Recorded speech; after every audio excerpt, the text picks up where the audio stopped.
Hey everybody, Mike here at Heart and Grace. Really excited to bring you members only exclusive this month. We've got an amazing Robbins Island flap meat that we've had processed two different ways.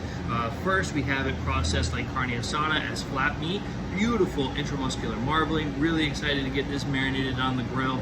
But I'll tell you what I'm super excited about is the Bavette Steak. So if you're familiar with Bavette Steak, this is a steak traditionally used in French cooking for steak frites. So hanger steak and Bavette Steak are traditionally used for a steak frites plate. And this is one of my favorite cuts by far. There's very little of this on the animal. I'm super excited that we have this in stock. Very limited edition. We only have about 20 portions of this.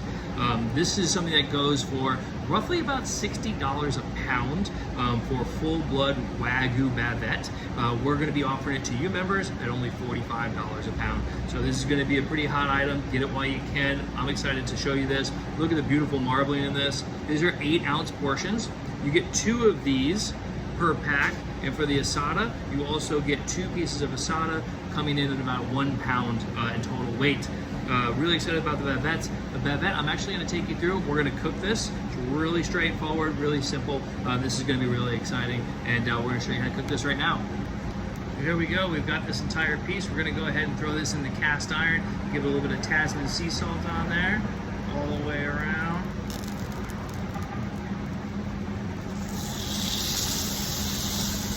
Move it around the pan. Make sure it has good contact to the cast iron. I'm going to leave that be for a moment or two, and then I'm going to start moving that around about every minute or so for a total of 4 to 5 minutes.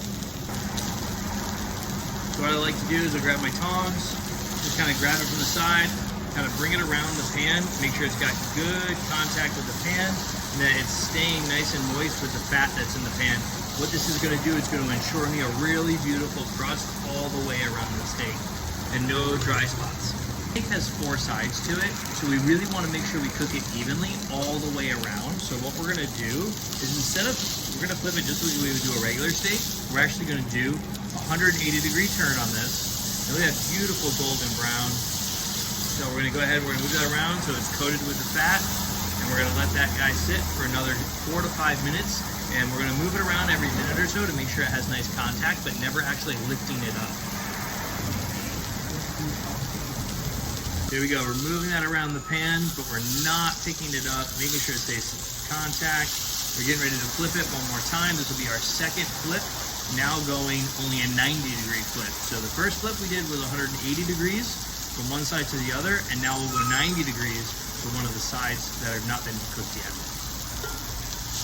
There we go. And now, again, bringing it around, making sure it has really good contact with the pan and the fat.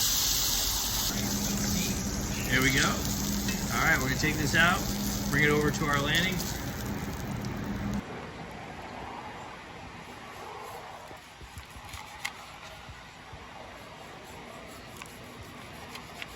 So you can see, we cut it against the grain, exposing the beautiful inside, cutting those tissue fibers nice and short, creating a nice, tender eating experience.